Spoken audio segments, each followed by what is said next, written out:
खूप वेगवेगळ्या पातळ्या म्हणजे प्रत्येक मतदारसंघासाठी खरं तर दोन्ही बाजूंनी वेगळ्या स्ट्रॅटेजीज आखल्या गेल्या. महाराष्ट्रामध्ये होतं असं की रिजननिहाय मुद्दे बदलतात, मानसिकता बदलती आणि या खेपेला मतदारसंघनिहाय सुद्धा त्यामध्ये बदल झाला आहे. दिसणार आहे हे की सोयाबीनचा प्रश्नही गंभीर होता आणि लाडकी बहीणचा फायदाही मोठ्या प्रमाणात होताना दिसत होता.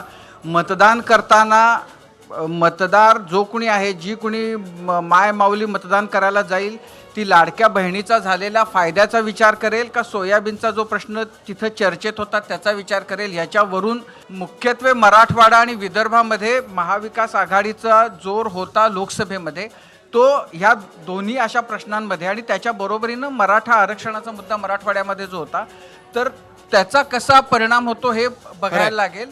महायुतीनं हे सगळे मुद्दे वेगवेगळ्या योजना आणून पुसण्याचा प्रयत्न मात्र नक्की केला.